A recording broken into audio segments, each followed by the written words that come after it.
السلام علیکم۔ @عرفان خان اردو آفیشیل پر آپ کا استقبال کرتا ہوں۔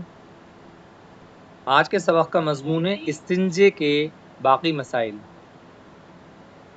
لیٹرنگ باتھ روم کرنے کے باقی مسائل یا پیشاب پاخانہ کرنے کے باقی مسائل۔ استنجا اسی کو کہتے ہیں، استنجا یا استنجے۔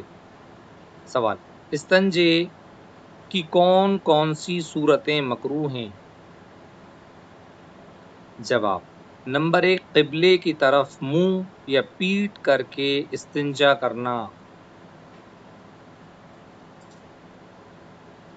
نمبر 2، ایسی جگہ استنجا کرنا کہ کسی شخص کی نظر استنجا کرنے والے کی سطر پر پڑتی ہو، مکروہ ہے۔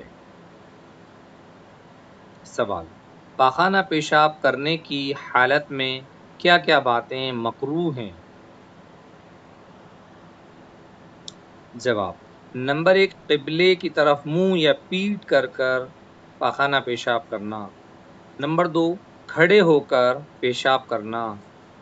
نمبر 3، تالاب یا نہر یا کنویں کے اندر یا ان کے کنارے پر پاخانہ پیشاب کرنا۔ نمبر 5، مسجد کی دیوار کے پاس یا قبرستان میں پاخانہ پیشاب کرنا۔ نمبر 7، چوہے کے بل یا کسی سوراخ میں پیشاب کرنا۔ یہ بہت بڑی بات ہے، چوہے کے بل یا کسی سوراخ میں، یعنی اس میں اللہ کی ذات یا اللہ کی کوئی مخلوق رہتی ہے، اس کو پریشان کرنے سے متعلق ہے یہ معاملہ۔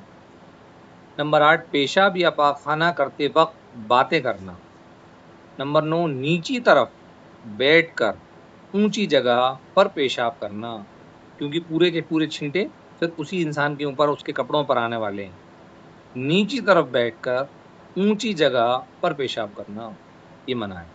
نمبر 10، آدمیوں کے بیٹھنے یا راستہ چلنے کی جگہ پاخانہ پیشاب کرنا، یہ مکروہ ہے۔ نمبر 11، وضو یا غسل کرنے کی جگہ میں پیشاب پاخانہ کرنا، یہ تمام باتیں مکروہ ہیں۔ انشاءاللہ اس کے بعد کے ویڈیو میں آپ سے ملاقات کریں گے۔ السلام علیکم۔